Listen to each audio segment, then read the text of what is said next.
Pada pagi itu, matahari bersinar indah. Anak manusia baru saja memulai rutinitas sehari-hari. Para nelayan berada di laut lepas. Kaum ibu sedang sibuk di dapur. Anak-anak usia sekolah menikmati hari libur. Sebagian pemuda sedang berolahraga. Sebagian lagi bersiap-siap menuju pantai untuk rekreasi. Para buruh bangunan sedang bekerja. Suasana pasar hiruk-pikuk dengan berbagai transaksi. Burung-burung baru saja meninggalkan sarang. Tiba-tiba pukul 7:58 waktu Indonesia Barat, hari Ahad, 26 Desember 2004, bumi Serambi Mekah berguncang dahsyat. Guncangan gempa pada 8,9 skala Richter itu berlangsung puluhan menit tanpa henti. Bumi bergerak ke bawah dan ke atas, ke kiri dan ke kanan, berayun-ayun terus-menerus. Orang-orang berlari keluar rumah, berkumpul di jalan-jalan dan lapangan terbuka. Mereka seperti berada dalam tampi. Kepala terasa pusing, sehingga banyak yang terjerembab ke bumi. Suara azan Allahu Akbar berkumandang dari menara-menara masjid dan menasa. Suara zikir pun membahana di mana-mana. Jutaan mulut manusia melafazkan asma Allah dan Rasulullah secara terus-menerus. La ilaha illallah, Muhammad Rasulullah.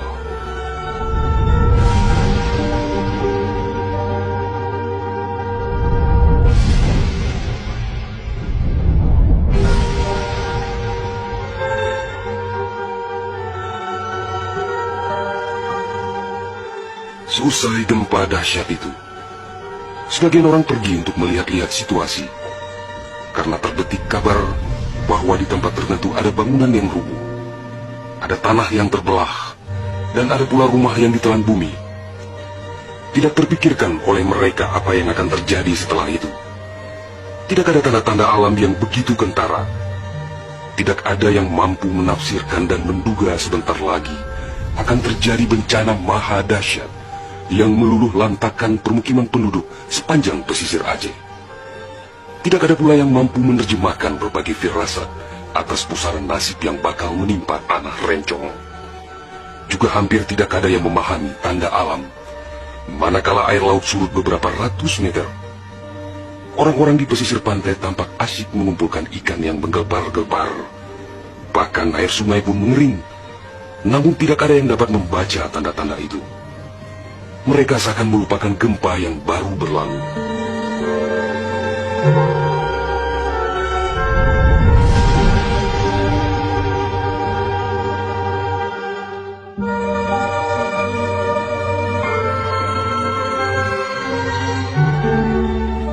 Di berbagai tempat, orang-orang sibuk memperbincangkan gempa sangat dahsyat itu yang belum pernah mereka alami. Namun tak lama kemudian orang-orang mendengar bunyi dentuman sangat keras, disusul suara gemuruh dari arah laut. Bunyi dentuman itu terdengar sepanjang pesisir Aceh Besar, Banda Aceh, Aceh Jaya, Aceh Barat dan Nagan Raya. Orang-orang mengira itu adalah bunyi bom. Memang sebelumnya sering terdengar bunyi bom yang menghiasi kehidupan orang Aceh ketika itu, karena Aceh dalam situasi konflik bersenjata. Orang-orang pun bertanya dalam hati, mengapa masih ada pihak yang tega berperang dalam suasana yang begitu menakutkan?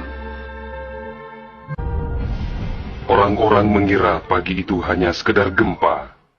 Mereka sama sekali tidak menduga bahwa bunyi dentuman keras tersebut adalah akibat patahan lempengan bumi yang berpusat di Samudra Indonesia, sekitar 149 km sebelah selatan Calang Aceh Jaya. Dan itulah penyebab gempa. Di samping kehendak Allah pemilik alam semesta, belum sempat mereka bernafas lega akibat gempa. Dalam suasana gebalau dan kucar-kacir itu, tiba-tiba daratan diterjang air laut. Air berwarna hitam pekat itu datang sangat tiba-tiba dengan suara gemuruh yang menakutkan. Ia berlari sangat cepat, menerjang apa saja yang dilaluinya. Di tempat-tempat tertentu air mencapai ketinggian 18 meter. Bahkan ada yang mencapai 35 meter, seperti di kawasan Luknga. Dari jauh air yang beringas itu tampak bagaikan rupa naga yang menggeliat-geliat mencari mangsa. Air dengan kecepatan 900 km per jam itu bagaikan bulldozer yang melumut apa saja yang ditemuinya. Orang-orang berusaha menyelamatkan diri dengan berbagai cara. Namun hampir semua orang, hewan-hewan, benda-benda, rumah, lakbatat kaye bate, digulung air itu tanpa kecuali. Semua wilayah yang dilaluinya pun hancur berkeping-keping.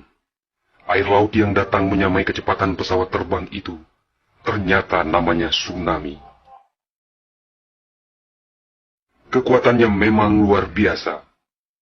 Kapal apung PLN yang diparkir di perairan Ulelu, Banda Aceh, digelandang tsunami sampai 3 km ke darat. Kapal itu sekarang menjadi objek wisata tsunami.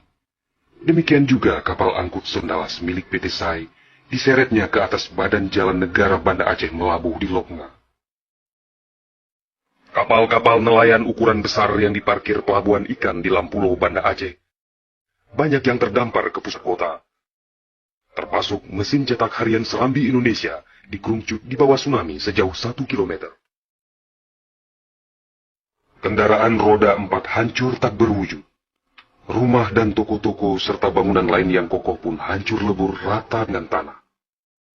Semuanya di luar dugaan manusia, seakan sebuah mimpi buruk yang sangat langka.